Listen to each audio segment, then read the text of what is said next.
Assalamualaikum warahmatullahi wabarakatuh.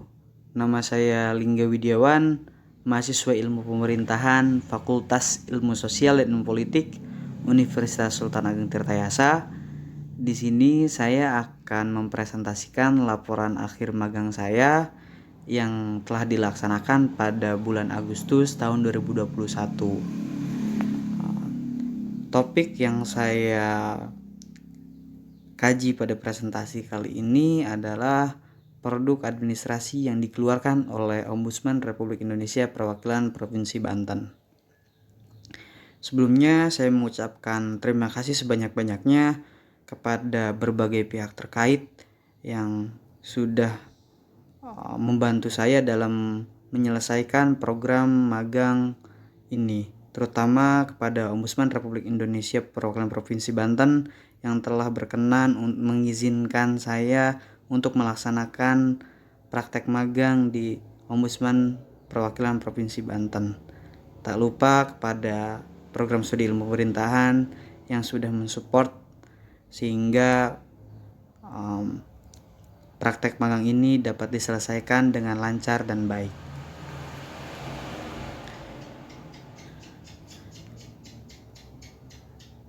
Diawali oleh analisa awal, di mana dalam melakukan fungsinya, Ombudsman sebagai lembaga pengawasan pelayanan publik yang saat ini berkontribusi dalam menyelesaikan permasalahan pelayanan publik, melakukan upaya-upaya salah satunya pemeriksaan di beberapa instansi terkait.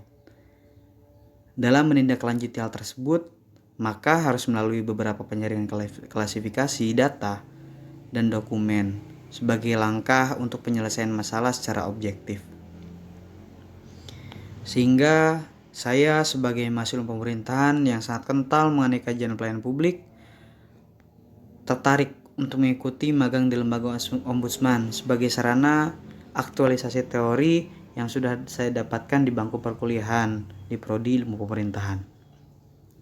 Maka di sini saya diharapkan untuk berperan aktif dalam menggali dan menelaah ilmu apa saja yang ada di lingkungan Ombudsman, terutama yang berkaitan dengan pengalaman kerja, khususnya tupoksi kerja yang ada pada Ombudsman. Tentu saja dari analisa awal tadi memiliki beberapa tujuan dan manfaat yang saya harapkan sebagai peserta magang. Tujuan yang pertama untuk melihat bagaimana Ombudsman bekerja sebagai lembaga pengawasan pelayanan publik. Yang kedua, untuk berkontribusi dalam menjalankan tugas fungsi Ombudsman. Yang ketiga, untuk mengetahui mekanisme atau proses penyelesaian maladministrasi. Dan yang keempat, untuk pengembangan diri saya sebagai mahasiswa, baik soft skill maupun hard skill. Selain itu ada manfaat yang pertama, berkontribusi dalam meningkatkan mutu pelayanan publik dan memerangi maladministrasi bersama Ombudsman Perwakilan Banten. Yang kedua, mengembangkan sikap dan mental profesional praktikan untuk menghadapi tantangan dalam dunia kerja. Yang ketiga, meningkatkan relasi, kemampuan, keterampilan, pengalaman, serta ilmu dan pengetahuan seputar bidang kerja profesional. Deskripsi pekerjaan yang ada di Ombudsman sendiri terbagi menjadi 4 subbidang. Yang pertama ada penerimaan dan verifikasi laporan, yang kedua ada pemeriksaan, yang ketiga ada pencegahan, dan yang keempat ada kesekretariatan.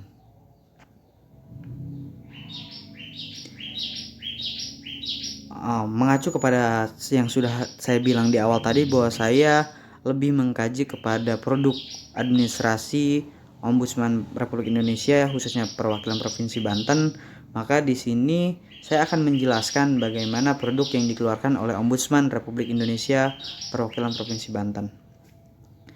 Dari segi hal administratif, Ombudsman cukup sering mengeluarkan produk-produk administrasi, baik di internal maupun eksternal.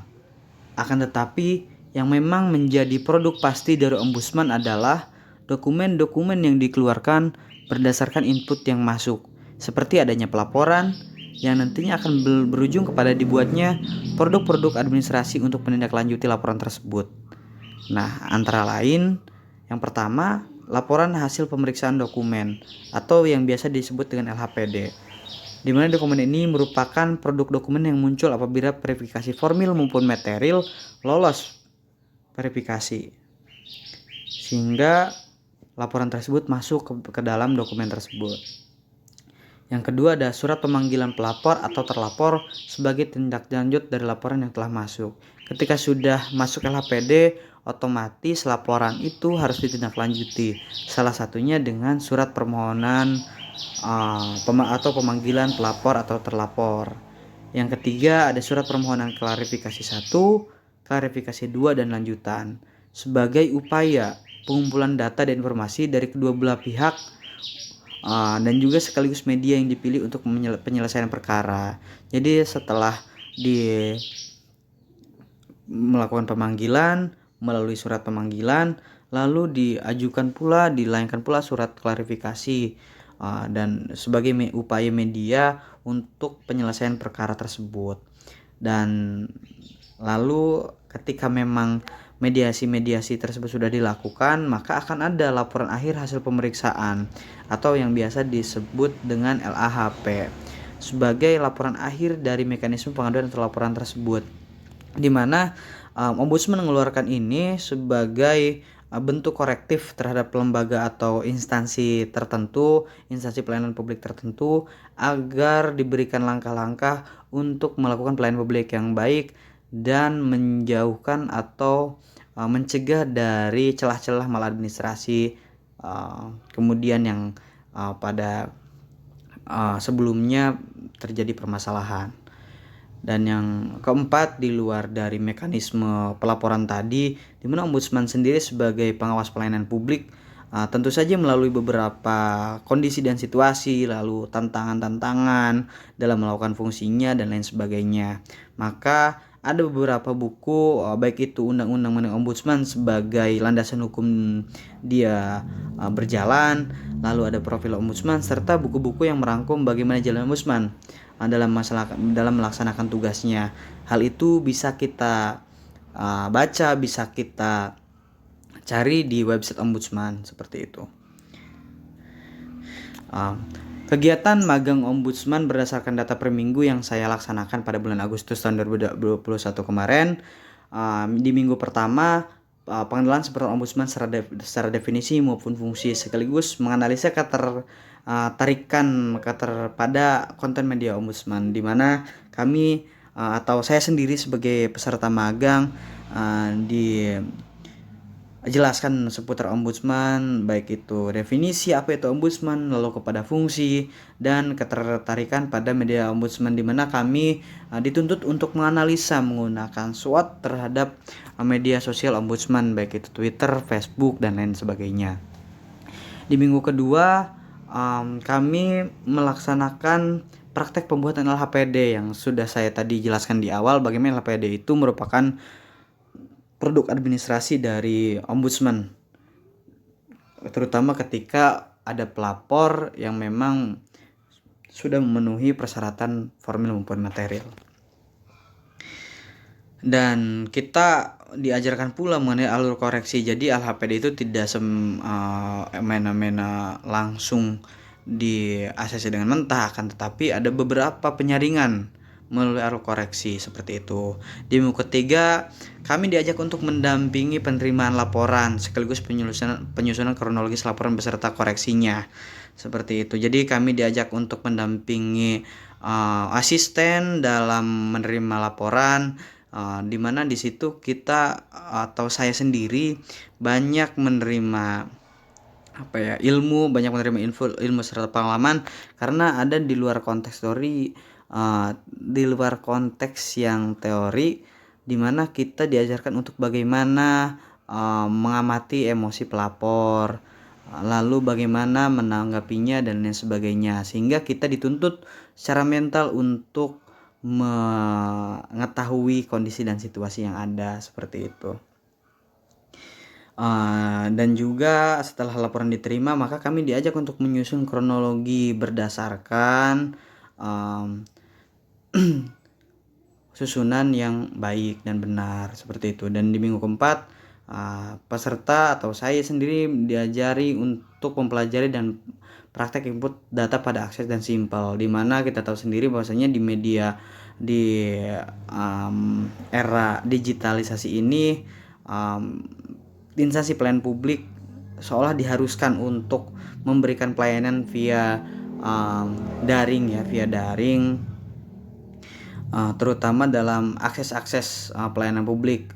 Di antaranya adalah informasi-informasi yang berkaitan dengan pelayanan publik, sehingga instansi-instansi yang terkait harus menyediakan informasi yang seluas-luasnya, terutama dalam hal pelayanan publik yang nantinya akan dimonitoring oleh ombudsman apakah sudah lengkap atau tidak, yang nantinya diakses kepada datanya pada akses dan simpel. Yang minggu kelima, saya diajak untuk mengumpulkan data ke lapangan terkait penanganan COVID, di mana di situ ada beberapa subtopik yang menjadi lokus pengumpulan data yang bertujuan untuk melihat seberapa jauh efektivitas dari penanganan COVID yang dilakukan, terutama khususnya dalam hal pelayanan publik terkait penanganan COVID.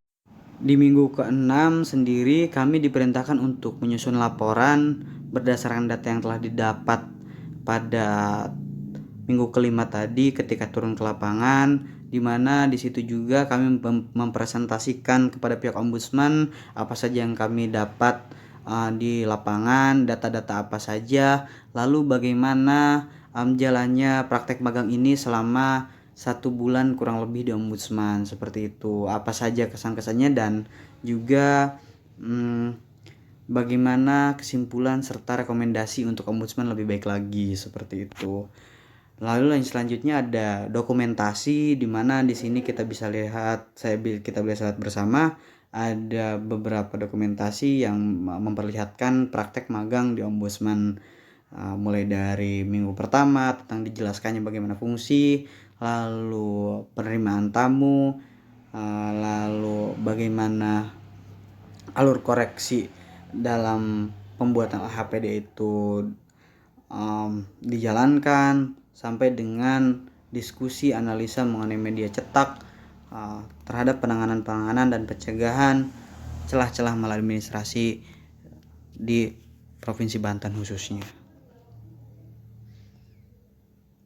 Mungkin cukup sekian dari saya, kurang lebihnya mohon maaf.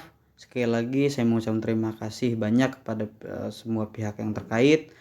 Akhir kalam, wallahu muwaffiq ila aqwamit thoriq. Wassalamualaikum warahmatullahi wabarakatuh.